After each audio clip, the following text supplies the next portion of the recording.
Y hace 3 días se cumplieron 213 años de la Revolución de Mayo aquí en Argentina,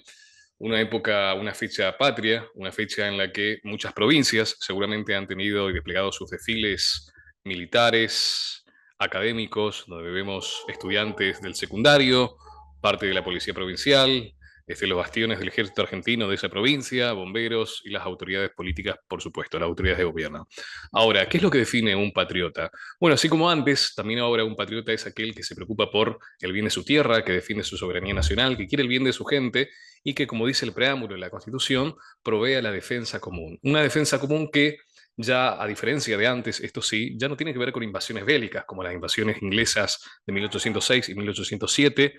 sino que tiene que ver también con otras cuestiones. ¿Defendemos de qué? Bueno, podemos defender de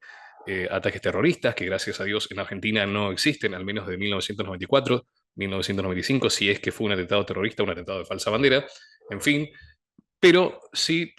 debemos proveer, debemos interpretar el preámbulo de la Constitución a la luz del día. Por ejemplo, cuando hablamos de la Unión Nacional, ya no estamos hablando de la unión política de las provincias, podemos interpretar hoy como, bueno, la unión, la paz entre las provincias, terminar con los piquetes, terminar con los cortes de calle, con las peleas banales de la política cotidiana, y cuando hablamos entonces de la defensa común, podemos interpretar a la luz del día como la defensa de otras cosas que no sean cuestiones bélicas. La pandemia,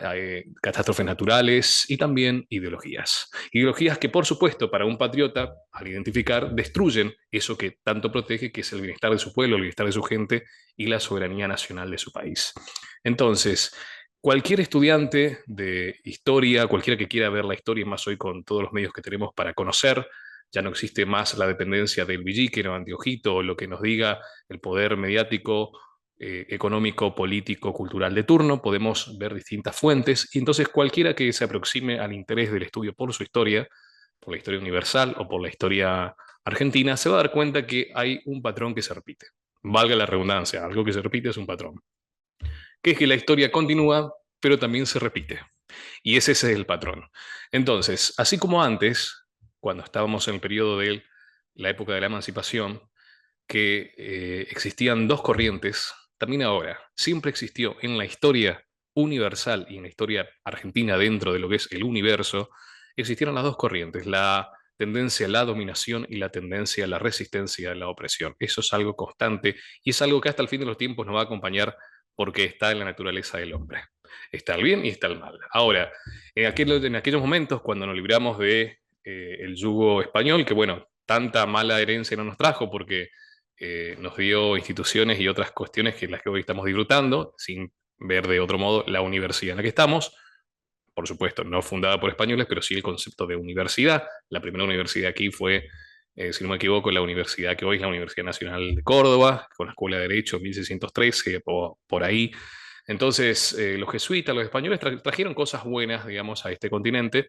pero bueno, en ese momento también había cierta opresión entendible en cuanto a que no podíamos acceder los criollos a cargos públicos elevados, con excepción quizás de Mariano Moreno, que fue el mandamás del Consulado de Buenos Aires, tenía dos títulos, abogado, economista, pero, en fin, había una opresión. Y frente a esa opresión, tenemos la otra tendencia que es la tendencia de la resistencia a la opresión, algo que hoy está consagrado como derecho en la Constitución en el artículo 36. Y esa resistencia a la opresión se vio encarnada, materializada con la concurrencia de la labor de distintos jóvenes de entre 25 a 35, 40 años, que para ese momento ya no era, uno ya no era tan joven, eh, que sin conocerse a lo largo de toda América Latina, desde Miranda en los territorios de donde es Venezuela, hasta Mariano Moreno aquí, en nuestro virreinato, se han puesto de acuerdo quizás telepáticamente para repeler a esa amenaza común que en ese momento representaba la colonia. Entonces, en ese momento nos habíamos librado, aprovechamos la oportunidad, algo que se había gestado en Europa, que era eh, la invasión napoleónica. Había sucedido antes, unos años antes, la Revolución Francesa. En Estados Unidos teníamos la Revolución Norteamericana y por supuesto lo que pasa en el norte y lo que pasa en Europa no tarda en llegar. Y ese es otro patrón que se repite. Entonces, dicho esto, podemos decir que si creemos que la historia continúa, pero se repite, también hoy vemos que en Europa hay una revolución, al igual que en América del Norte, y que América Latina está a dos pasos atrás, pero está yendo hacia esa revolución porque, como antes, acuérdense del patrón, algo que se repite, no va a tardar en llegar aquí. Y esa revolución tiene que ver con una revolución cultural, con un despertar masivo que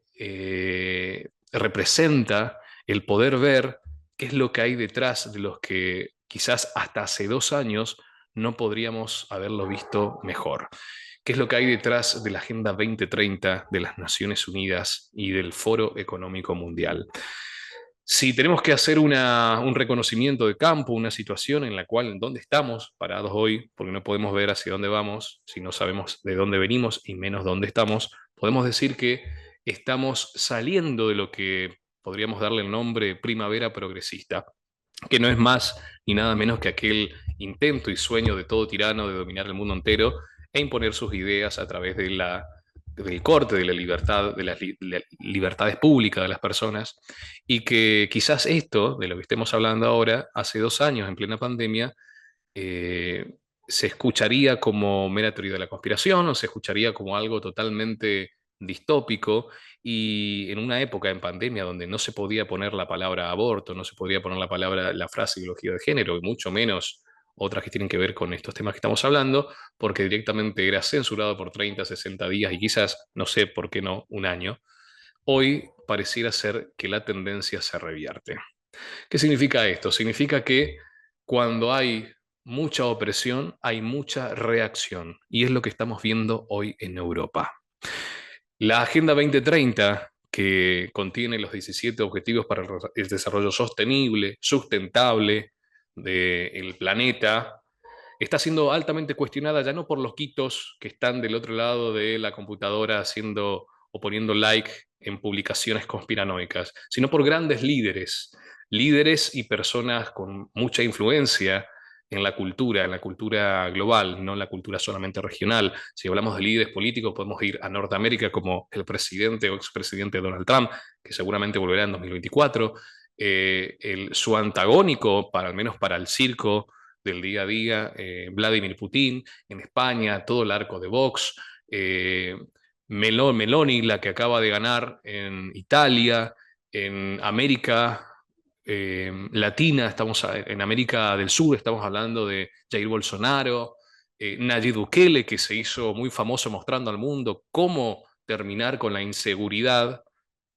sin aplicar políticas progres. Entonces ya no estamos hablando más de un par de loquitos que miraron 2 documentales, que siguen algunos influencers de YouTube, no, estamos hablando de grandes líderes políticos que tienen una influencia y un peso tal que pueden cambiar el mundo. Y acompañan a ellos, por supuesto, grandes jóvenes, muchos y orgullosamente argentinos, cordobeses, Agustín Laje, que vemos si puede existir la posibilidad de que visite estas zonas, estas provincias que creo yo que no ha visitado. Eh, Iturrieta, otro argentino, pero que vive en Canadá. Y así en todo el globo y principalmente en toda América Latina se están empezando, así como antes, a levantar la voz, a levantar las voces, jóvenes patriotas que están empezando a hacer clic en las masas. Las masas que, por supuesto, siempre seguimos y estamos acostumbrados a ver y a percibir la realidad según lo que nos muestran los medios de comunicación o la cultura dominante, pero es ahí donde estamos empezando a cambiar. Es decir, si tenemos que hacer un reconocimiento de dónde estamos en una época muy, pero muy especial, que hace 2 años no estábamos y quizás hace un año tampoco, que es una época en donde se están viendo la reversión de la tendencia. Hacé la prueba. Seguramente hace un año y pico atrás te censuraban por alguna palabra en Facebook y hoy ya no más. Es decir, las empresas tecnológicas, está bien,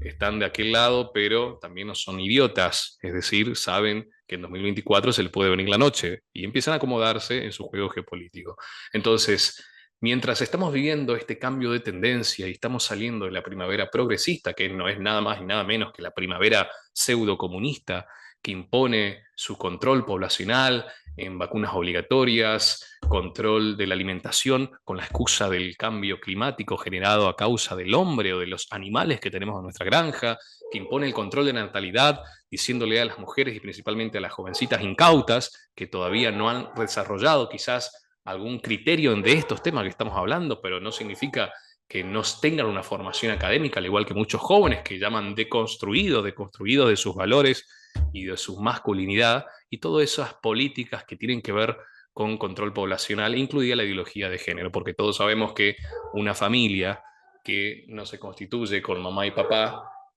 no procrea. Y por más que suene políticamente incorrecto, políticamente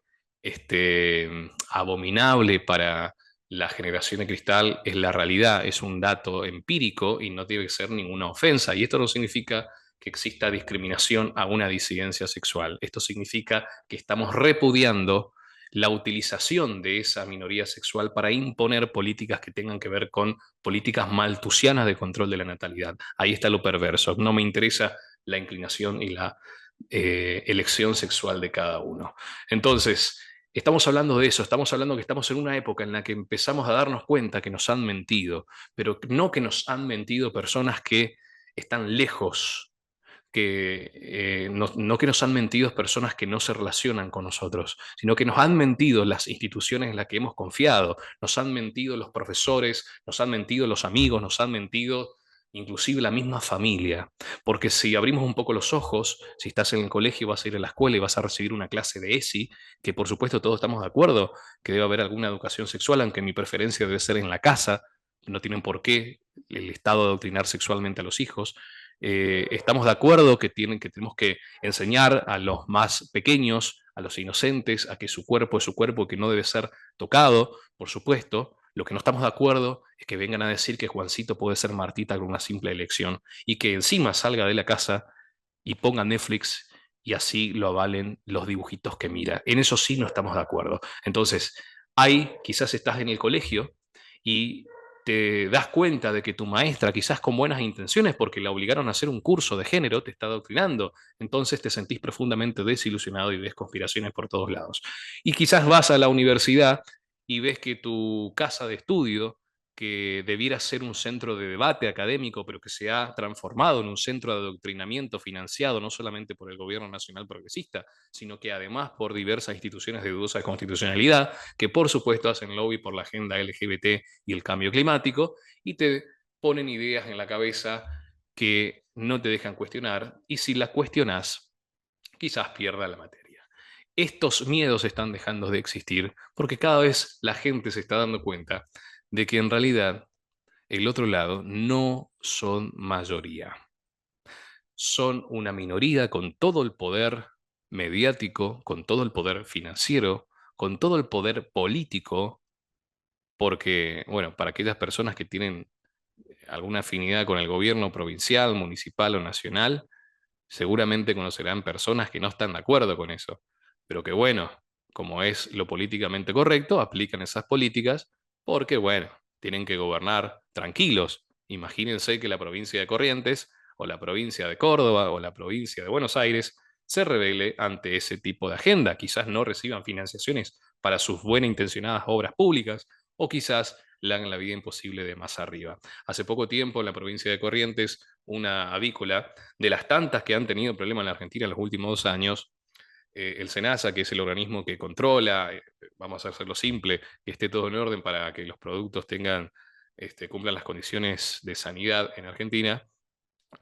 han sido obligados a destruir casi 300.000 huevos y sacrificar, y no pasó lo último, pero sí estaba a punto de pasar, a no sé cuántas gallinas. Es decir, prácticamente fundir a una empresa que se relaciona con la actividad primaria, que está dentro de la actividad primaria, que es a eso donde vamos. Nosotros creemos que es algo local, que es algo que quizás no tenga que ver, no se relacionen con otros temas, pero si ponemos la noticia de esta semana del 20 al 28 de mayo, que es el día de hoy, vemos que en Europa, no más alejado, no más una ciudad tan representativa como Bruselas, centro del bastión político de Europa, de esa Unión Europea, ha tenido un tractorazo de centenas de vehículos militados por granjeros que están reclamando el cambio de las políticas que se le han aplicado con la excusa de salvar al planeta. En otras palabras, no es algo que sucede en tu ciudad, en tu provincia, estés donde estés, la Agenda 2030 se está aplicando a pasos agigantados. Si bien en América Latina todavía estamos 2 pasos más atrás, como lo fue antes en la historia, en Europa están acelerando el tractor con todo y eso no tarda en llegar. Así que si tenés un evento en la universidad, en el colegio, en el trabajo o incluso en la familia o en un asado con un amigo, sobre estos temas que tienen que ver con la Agenda 2030, principalmente el cambio climático o pseudo políticas ambientales,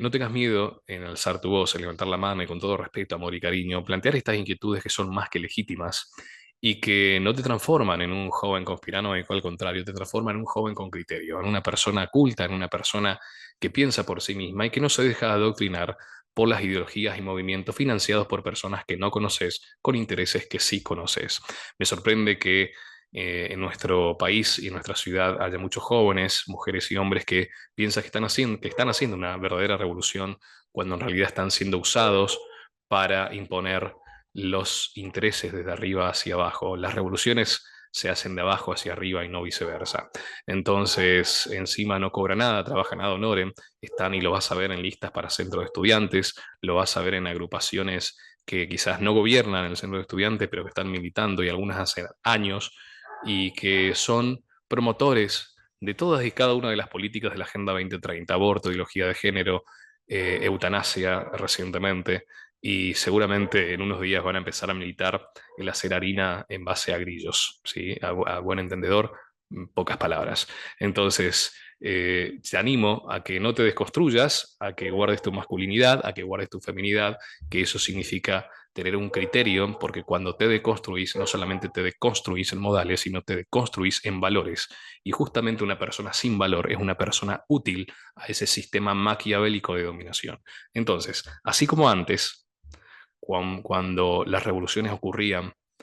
primero en Europa, en Norteamérica, así también ahora, porque acordate que la historia continúa, pero también se repite. Pensás que somos minoría, pero en realidad somos una mayoría silenciosa. Lo que pasa es que tardamos en conocernos y no nos conocemos todos aún. Pero así como antes, también ya hay jóvenes que están alzando su voz en distintas instituciones de poder en América Latina. Y como antes, la revolución no tarda en llegar.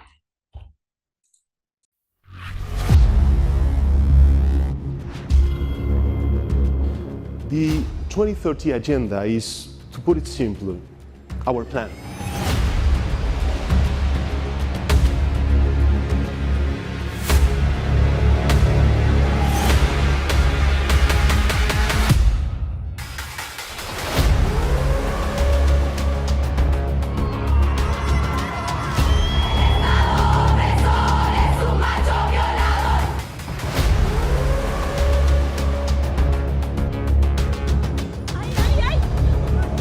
Han entrado 10.000 marroquíes en el día de hoy y otros 10.000 previstos entrar.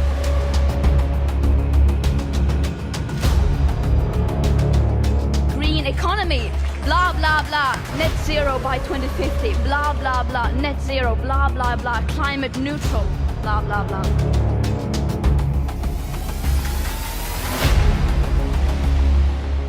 Educación, y hace tiempo que dice que hay que educar en estas ideas de igualdad y tolerancia. Tú que te llamas Manuel, desde ahora te llamarás Verónica. Siéntete libre. O sea que os jodéis, seguiré adoctrinando a vuestros hijos, a vuestras hijas, y no podéis hacer nada para impedirlo.